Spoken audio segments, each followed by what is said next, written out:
effectively retain diverse employees and volunteers? These days, your workforce is extremely diverse. Can you see? Okay. You have baby boomers, you have X generation, Y generation, millennium, gays and lesbians, and a huge multicultural staff that refers to visible minorities. I have some bad news for you, and I have some good news for you about your organization. Let's deal with the bad news first. In the coming years, your organization will face a labor shortage.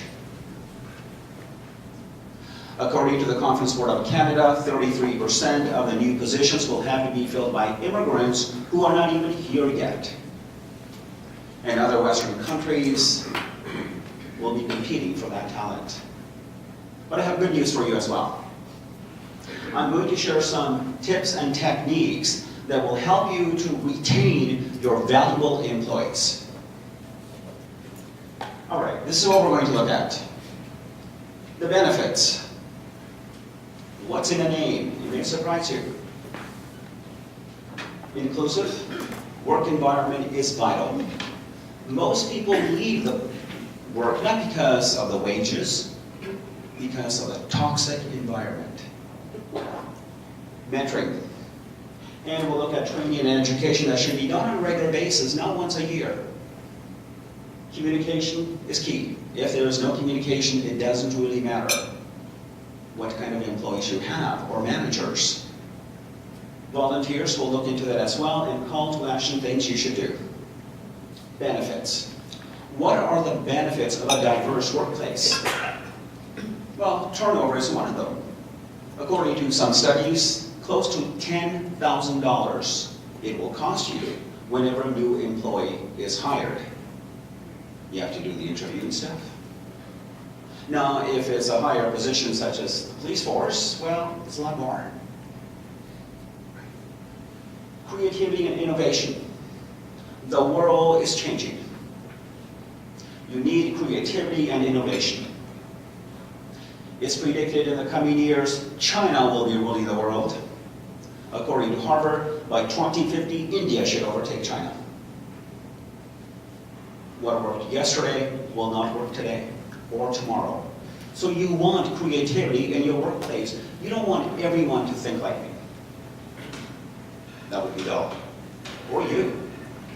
So you want creativity and innovation in your place. These days, a lot of individuals hire individuals who think different, who think out of the box. And you need to do the same thing. Productivity and profitability, well, that's the bottom line. If there's no productivity or profitability, nothing really works. So diverse workforce in your organization will be able to include all these elements. You may or may not be familiar with the working paper. How many of you have heard of Professor Philip Oriopoulos? Okay. Recently, along with Diane Decaf, they're in Toronto right now, sent mock resumes to advertise positions. This was in Vancouver, Montreal, and Toronto. Well, the study revealed that people with ethnic names, especially Indian and Chinese, had a 35% less chance of getting a call for a job interview.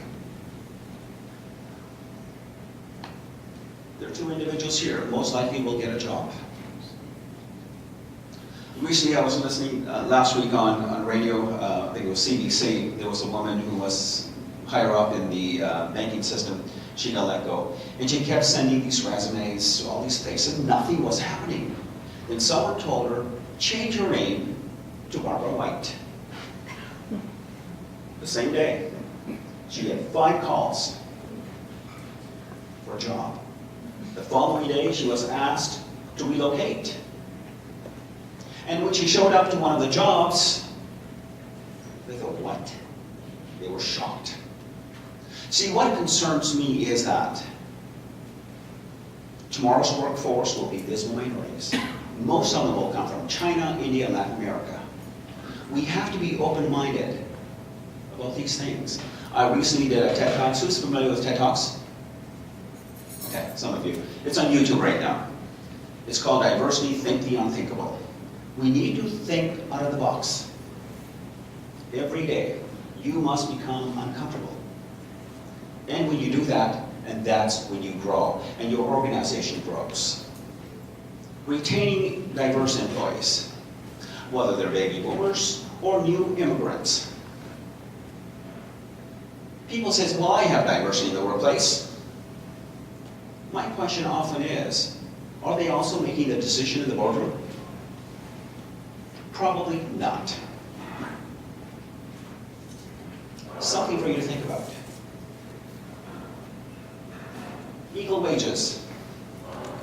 Are those individuals getting equal wages?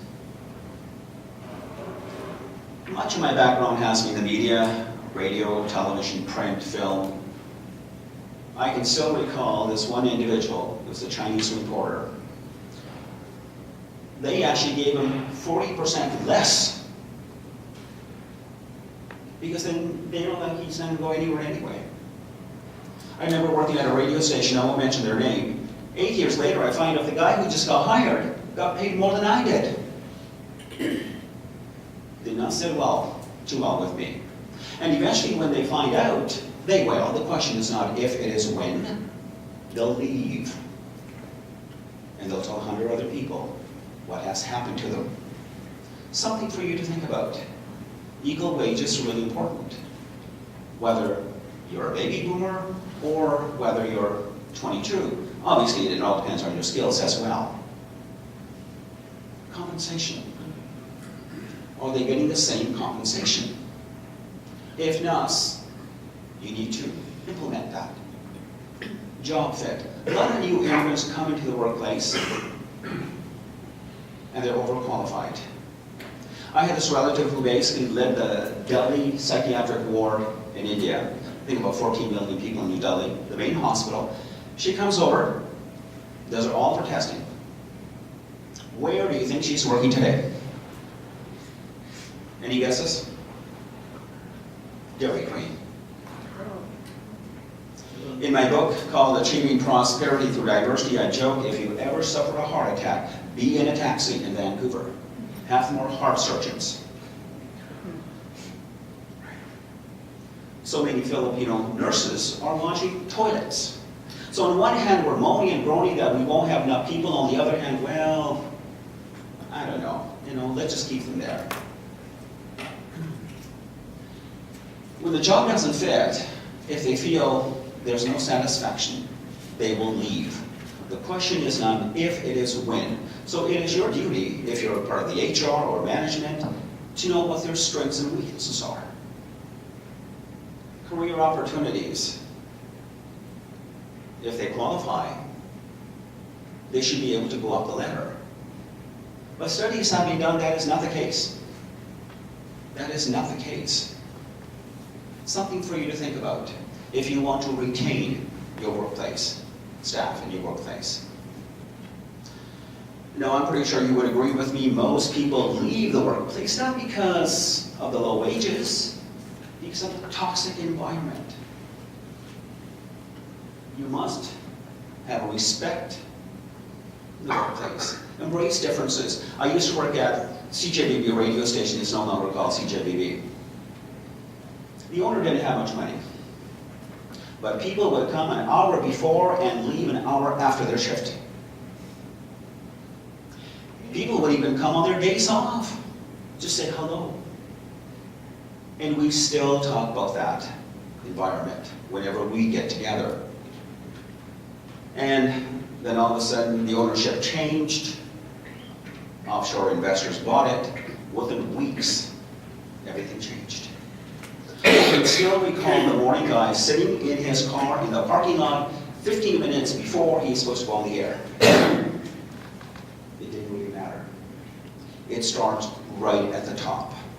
If you are the CEO, or if you're the manager, but it's everyone's responsibility that everyone is respected. We all want to be respected. Belonging. If you don't belong in a place, they're not going to stay there much longer. Right? There must be a belonging. It starts from the top, then it comes down. Whenever I worked in the film industry, worked on many television shows, within the first 20 minutes, we knew how the show was going to unfold. First AD. Is he or she beginning to have sissy fits over nothing? I worked on this show called, well, I'll mention the name, called Cinderella. There was nothing Cinderella about it. Yeah, even the main actress wanted to walk off because the first AD just couldn't deal with all these people. Didn't know how to create harmony. Then I worked on major television shows. Piece of cake. People had no problems working 18 hours a day. It is important that they belong there. Things will happen. You will have stress. But the key is, how do you overcome that? Quiet room. Who has a quiet room in their organization? Perfect. I don't want to call it a prayers room. It's a place where you can go, maybe meditate. The chances are, the question is not if, it is when your organization will have employees who need to pray 5 times a day. Right? Some people will say, oh, he's slacking off. I can assure you they are not slacking off. You need to go the extra mile to accommodate them. Special accommodations. This is, some of you can recall, you may have your mother-in-law's sister who's in the hospital. In the Western culture, we would say, well, what does that got to do with me? You're not getting 2 hours off. It is important that you go the extra mile, that they go visit her in the hospital. I mean, this weekend I was at a wedding, 1,000 people, if you ever been to a Sikh wedding. It's supposed to be a week function, right? And I had a workshop on the weekend, but I still had to go show my face. If I didn't, I would hear it for a long time, right? So you need to make those special accommodations.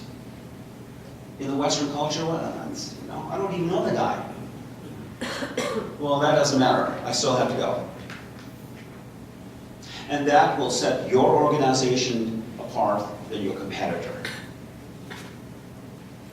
Mentoring. Who has mentoring in their organization? You do? You do? Perfect. Well, there's several types of mentoring. There's the formal. Right? This is really important when you have new employees in your workplace. For about a week or 2 weeks, that they can go to one person so they feel comfortable. Otherwise, it's like if you've never been to a Sikh wedding and you're the only first person there, you have no idea what's happening. Right? It's the same thing when they come to your organization. And that what that says is that they're wanted. You mean well. And there's the informal. Right? That's the other type. If you ever need me, just give me a call. So there's someone I can call. Because if you're like me, I don't even know how to turn this computer on. Right? So it's everything is new. It's these little steps that will set your organization apart, especially if you're new to the country. Or you might be just going back to the workplace after 30 years. Right. Know what their strengths and weaknesses are. If you look at your fingers, they're not all the same. Their strengths you have, sir, I had no idea. But after a week says, well, I can do it, why can't you? So it is your duty, especially when you're doing the mentoring, to see what their strengths are. Bring those strengths out. And that will set your organization apart than everyone else and help you retain those employees so you don't have a high turnover. Training and education should be done on a regular basis, not once a year or once every 6 months. I've done workshops for places. I said, well, when did you do your last diversity? A year ago. Well, what did you have? We had, I swear, they said we had samosas and mooncakes. And I thought, you must be kidding me. That's supposed to be diversity. Technology is changing. Right? It's changing every day. Have education pertaining to that. It could be 1-hour sessions, and it doesn't really cost that much. What that says to an employee, you really care about me. Right? They may not have the chance to take those nights classes, so at least they're aware of what's happening. Diversity, really important. From my experience, a lot of businesses talk about diversity is nothing more than window dressing. Right? It's like, oh, well, there's all we can do it next week. You need diversity education. I think a lot of businesses will do that when it hits them in the pocket. Old age home in Surrey, not my client, they had, I don't know, 300 employees. There were a lot of Chinese women and a lot of Indo-Canadian women. Well, it started over food, would you believe? The Indo-Canadian women couldn't stand the look of the Chinese, rather the chicken feet, and the Chinese women couldn't understand or couldn't stand the smell of curry. So things started happening. A few months later, they refused to work with one another. 2 years later, they had to fire everyone, unionize. Who suffered? Well, the company, plus the patients. They thought, oh, well, they're adults, they'll solve it. Your workplace is becoming extremely diverse, and you must pay attention. Just because you have a whole bunch of people from different cultures doesn't mean they're getting along. Just because I'm a manager, I have no idea how to deal with people from the Philippines or from Vietnam. Diversity education should be done on a regular basis. Management style. What kind of management style do you have? Back to the film industry, and I'm thinking, how did you get here? You don't look like Farrah Fawcett or Brad Pitt or Cher. What did you do to get here? They just made it up the ladder. Toxic environment. You know, no one's perfect. But you need to know what kind of a style you have, or what kind of a style your management have, people or supervisors. If they need training, make sure it's done. Otherwise, your staff will leave, especially the valuable staff. The ones who hang around, they cannot find any other work. Valuable employees will take off. The question is not if, it is when. Special functions. Who celebrates special functions? Perfect. Now, there's Diwali, there's St. Patrick's Day, there's a Chinese New Year, there's tons of them. This is what I would recommend. If we're doing a Diwali function, make sure they're not all South Asians arranging it. Maybe just one. Get people from other cultures to arrange it.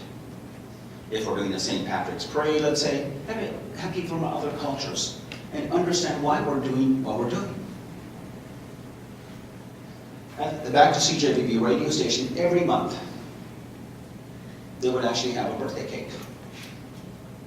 Everyone's birthday, let's say you're from Brazil, or you're from Russia, they would have those tiny flaps. Just the fact we went out of our way. Right? If you and I go to Beijing or Delhi, and they put a Canadian flag, imagine how you would feel. You know, the thing is, it doesn't even cost much.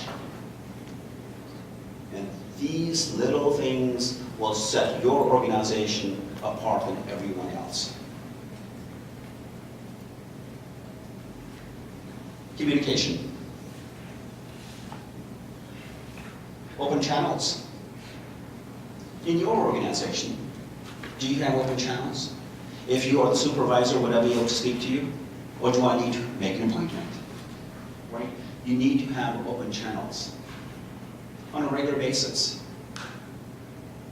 Back to the radio station, I could go anytime into the owner's knock on his door, and he'd be glad to speak to me.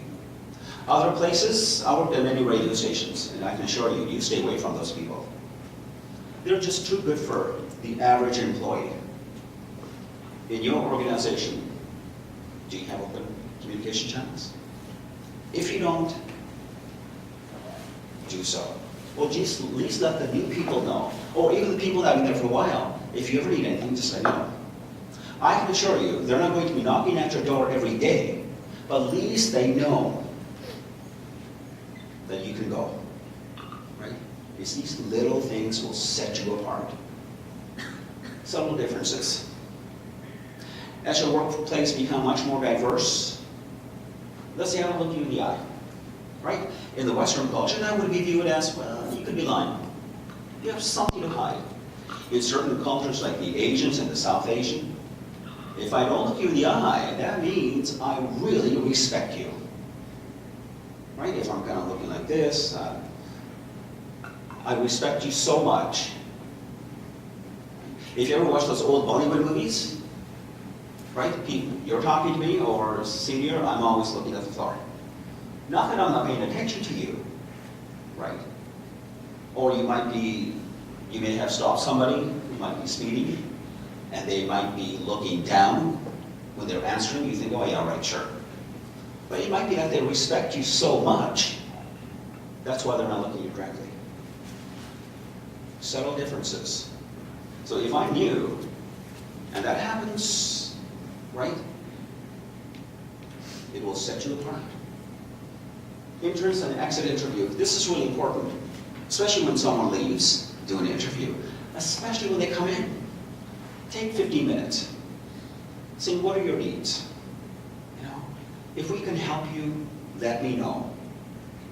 It's these little things that says, you have gone out of your way to help me. One thing you keep in mind with new immigrants when they work for you, they are very loyal. Extremely loyal. Whenever we get together among Indian friends or even other friends, we always talk about our first job. If we could stay there for a long time, we would. Things change. But they're very, very loyal. You need to keep that in mind, especially when there will be a labor shortage. The question is not if, it is when. We're in a recession. I was in Prince George not too long ago. They were closing a few projects. They just don't have any people, qualified people. And then I had a chance to go on their website. Except two, none of them mentioned the word diversity. And I'm thinking, if I'm new to the country, why would I come to Fort St. James? There has to be something in there for me. Right? Include that on your website. According to Ron Zomke, when generations collide, accommodate employee differences. This is really important. Your needs are totally different than your needs. See if you can accommodate. I mean, there are certain individuals who take advantage. You know who those people are. You don't need to do that. You can catch on quickly. But if you can go out of your way, especially for new immigrants working for you, I can assure you, they will go out of their way to assist you any way they can. Guaranteed. Would you not agree with me, Mr. Gill? We have the same last name, by the way. And first name. I think they ran out of names. Create workplace choices. What do we mean by that? If you're a new mother, right, you may have children. To see if you can maybe work half a day, certain days. Right? Those are really important. Operate from a sophisticated style. See what your competitor's doing. What's working in his or her organization? You can borrow that style. There's nothing wrong with that. Respect competence and initiative. You know, whether you're a janitor or whether you're a CEO, we all have something to contribute. However, we think, well, you know, they just make coffee. They just clean the floors. Listen to them. Especially if they're from a foreign country, they have this knowledge that you have no idea. And they're willing to share with you free. Just free. But somehow we have this, well, I'm this. You really have nothing to contribute, so I'm not even going to listen to you. Respect them, and they be glad to share with that for you. Nourish. Getting back to strengths and weaknesses. You need to know what are the strengths of your employees.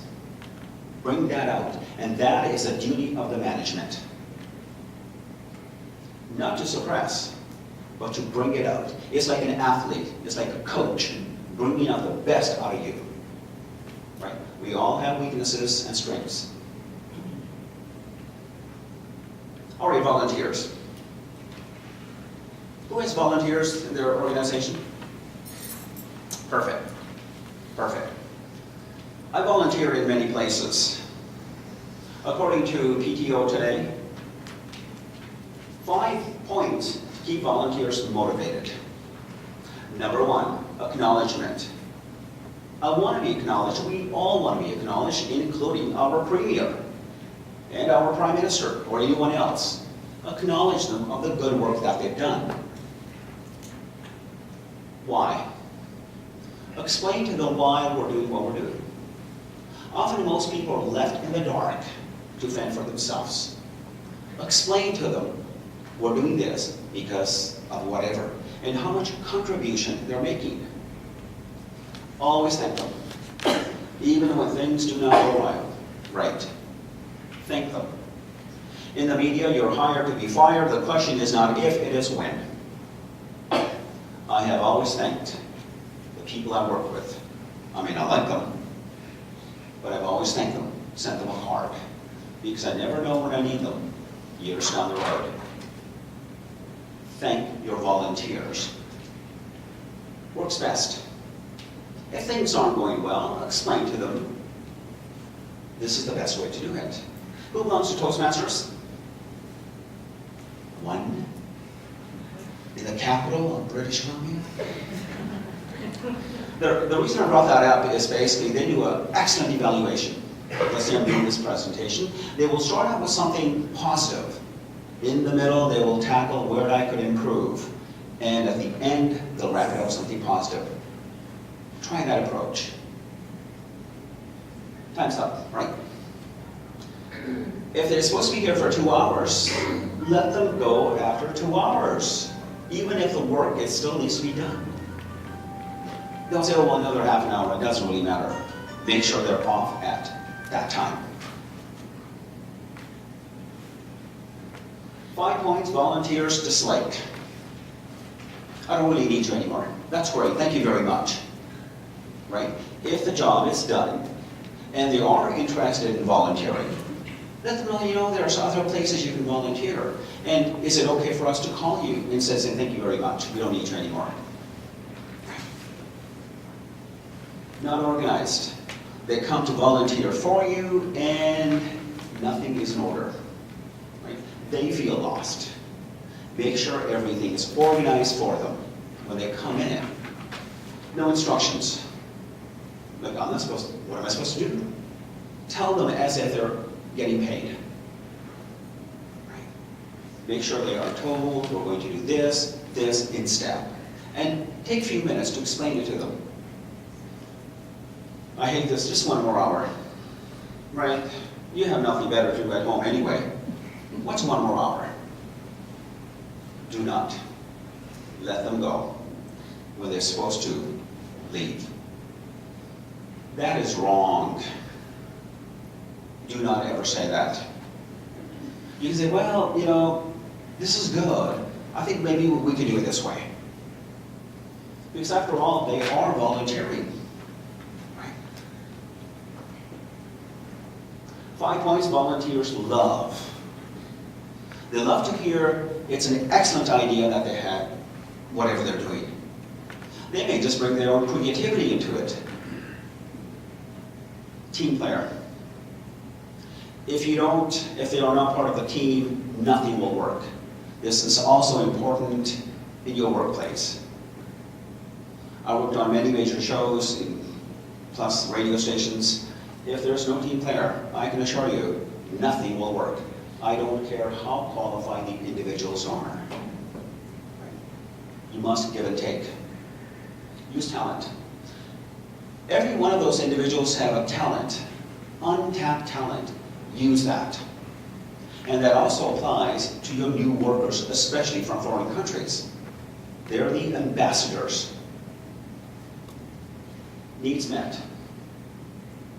Find out if their needs are met. Right? Perhaps not. Otherwise, it becomes like empty calories. Something you don't want. Share success. This is so important. When you have accomplished something, let them know, even if they're not there anymore. It simply goes to show you have gone out of your way to help them. All right. What will you do? What action will you take in the workplace to set yourself apart than your competitor, to retain valuable employees? You must create a diverse workplace.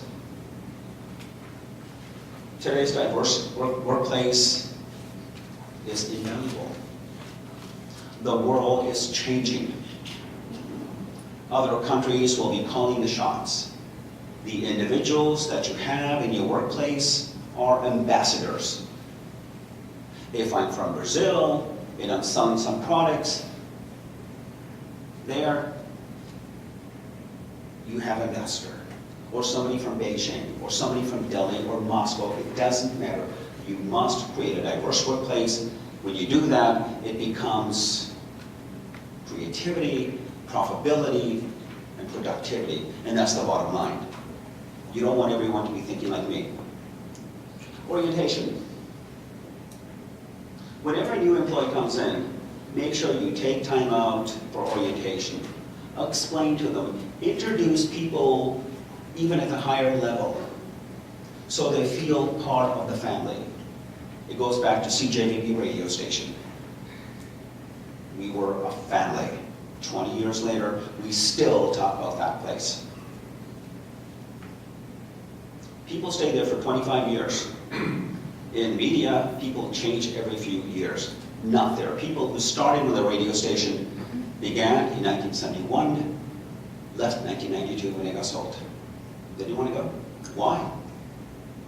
Right? It was a family. Harmony and respect.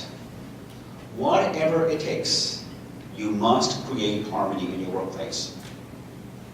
Because you don't want to say, oh, Monday again. Right? And there will be challenges in the workplace because we all have different personalities. Your personality is totally different than mine. It's not wrong or right, it's just different. Somehow you need to bring the good things out of those personalities. You must create respect. In many places, whenever I meet individuals, I can't wait to chit-chat with them. Other places, I'll say hello and I'll say nothing to them. Because there's no harmony. But it starts from the top. Eliminate employees and managers. That may shock you a bit. There are people there who shouldn't be there, right? You might be saying, oh, well, he does the work, but you have no idea what they're doing to the people at the bottom. You have no idea. If you need to let them go, they should go. Because in the long term, they are not doing you any good. That includes employees and managers. Employee safety. I've been in places and I'm thinking, oh my God, if this person calls a lawyer, they're up the creek. You think everything's fine. There's bullying going on behind the scenes. Even from female managers. Yeah, right? It could be male. You need to know what's happening on the ground. Not only look at the numbers at the top, how much profits have come about. Because the question is not if, it is when everything goes down the drain. Employee safety is important. Talk to those people. You talk to those people. Don't get your manager to talk to them. Right? Recognition. This is so important. We all want to be recognized. Right? I mean, often we have this tendency, well, you're the manager, you should be thanking me. Well, you can also thank your manager. They're just human beings. Go to them, thank them, saying, you know, you did a great job. We all want to be heard. I mean, don't just ask. You know, be honest, right? And back it up with something positive that they have done. But make sure you do it. When was the last time you thanked someone, your colleague? If you have not, soon as you go, thank someone. I'm sure they must have done something positive in the past year. Do that on a regular basis, every day. And when you do that from your heart, I can assure you, you will be the most likable person and person going up the ladder. It works every time. Every single time. Share visions and mission. Right? Talk to them. Talk to them on a regular basis. Saying, this is where we're going. This way they feel part of the team. Otherwise, well, you're over there, I'm here, I'll do my stuff. It doesn't really matter, and I'll go home at the end of the day. Share your visions and missions statements, not just put it up on a wall, no one ever reads them. Right? Take them out for lunch once in a while. I mean, or even get them to pay for their own lunch. It's not that much. $10 every 6 months for a company, for an employee. Not that much in the long term. Make sure you do the entrance and exit interview. You have to. You must do that. Get to know their feedback. Because we all want to be heard. And when you do that, do one thing. Just listen. Do not finish their sentences. Just listen, pause, and then respond. Invest in training and education. This should be done on a regular basis, not once a year. Right? Diversity training, technology, management style, building bridges, tons and tons. And it doesn't really cost that much. It doesn't cost that much at all to bring a facilitator in. Right? Thank you very much. It's been a pleasure.